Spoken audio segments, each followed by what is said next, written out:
তোমাদের হাতে নেতৃত্ব তুলে দিয়ে আমরা পিছন থেকে তোমাদেরকে শক্তি যোগাতে চাই। দেশের ককপিটে তোমাদেরকে বসাতে চাই। তোমরা ককপিটে বসে দেশ পরিচালনা করবা, পিছন থেকে আমরা তোমাদের জন্য দোয়া করব, শক্তি যোগাবো। ভুল করলে কানে কানে তোমাদেরকে বলে সংশোধন করব। কথা না শুনলে হাতে ধরে ঝাঁকি দেব। যদি তাও না শোনো তাহলে সম্মানের এই আসন থেকে জাতিকে সাথে নিয়ে তোমাদেরকে সরাই দেব, এখন রাখবো না।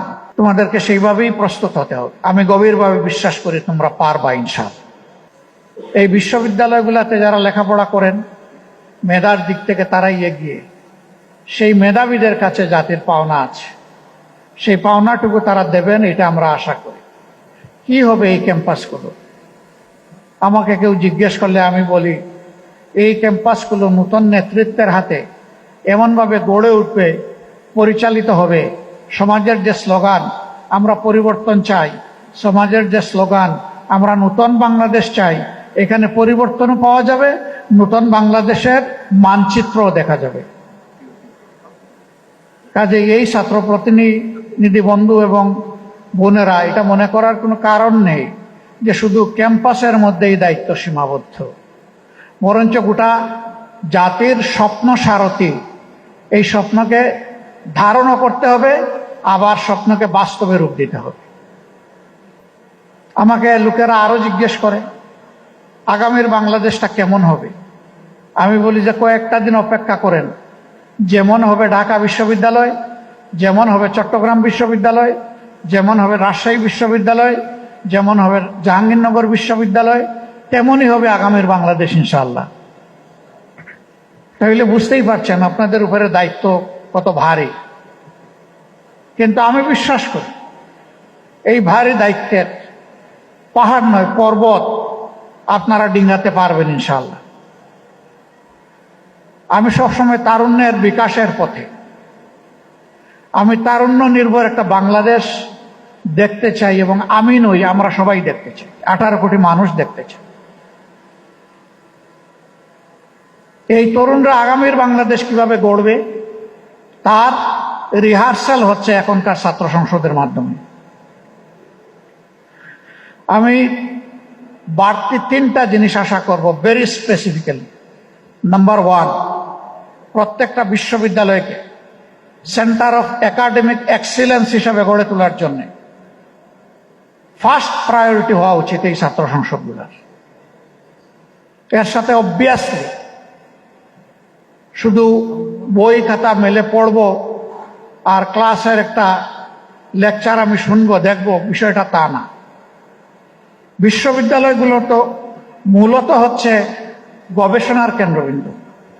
আফসোস এখন গবেষণা উবে গেছে, যার কারণে হাজার বিশ্ববিদ্যালয়ের তালিকায় আমরা নাই।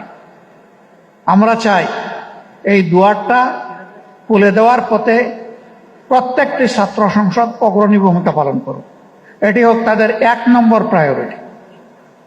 এর সাথে শিক্ষার পরিবেশ নিশ্চিত করার জন্য যা দরকার ক্যাম্পাসে যতটুকু ম্যাক্সিমাম সামর্থ্য কুলায় সেই এফোর্টটাকে ম্যাক্সিমাইজ করা দরকার। নাম্বার 2, অতীতের কলুষিত ছাত্র রাজনীতিতে আমরা শুনতাম, আমরা দেখতাম ছাত্র সংসদে যারা নির্বাচিত হন তারা বিশ্ববিদ্যালয় এবং কলেজগুলার বিভিন্ন উন্নয়নমূলক কর্মকাণ্ডে তারা জড়ায় পড়েন, তারা অংশ বসান, অসৎ উপায়ে রুজি করেন। আমরা সততার পরীক্ষায় এই ছাত্র সংসদগুলোকে শতভাগ উন্নীত দেখতে চাই। এইখানে 1% কোনো ফেইলিওর এই জাতি দেখতে চায় না। কারণ ইতিমধ্যে যুবকদের নিয়ে জাতির যে অ্যাসপিরেশন তৈরি হয়েছিল, কারো কারো ভুলের কারণে সেই জায়গায় ভাটা পড়েছে। আমি চাই সেই ভাটার জোয়ার এই ছাত্র সংসদগুলোর মাধ্যমে ফিরে আসুক। তারা যেন প্রমাণ করে যে না, কয়েকজন মানুষের ব্যর্থতা মানে গোটা ছাত্র সমাজের ব্যর্থতা নয়, এটা আমরা মেনে নেব না।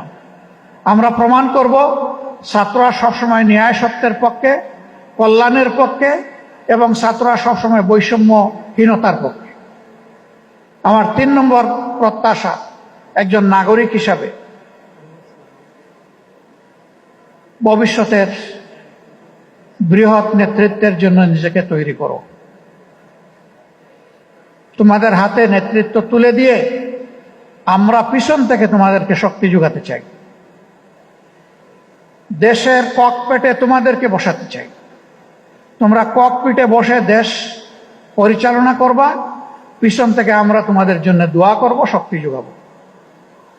ভুল করলে কানে কানে তোমাদেরকে বলে সংশোধন করব, কথা না শুনলে হাতে ধরে ঝাঁকি দেব।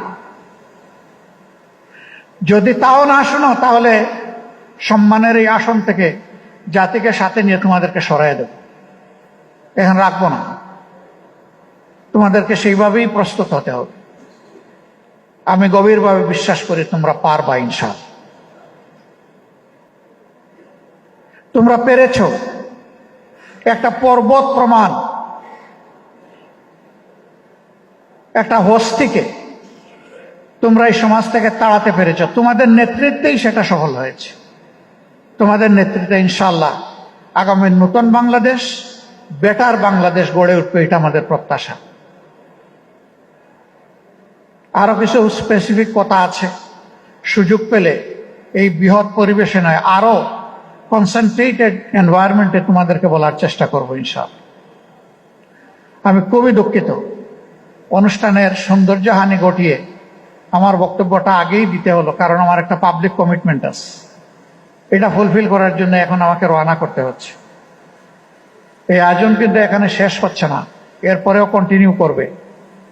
সকলের কাছে বিনয়ী অনুরোধ, পুরো আয়োজন জুড়ে আপনারা আজকের আয়োজকদেরকে ইনশাল্লাহ সঙ্গ দেবেন।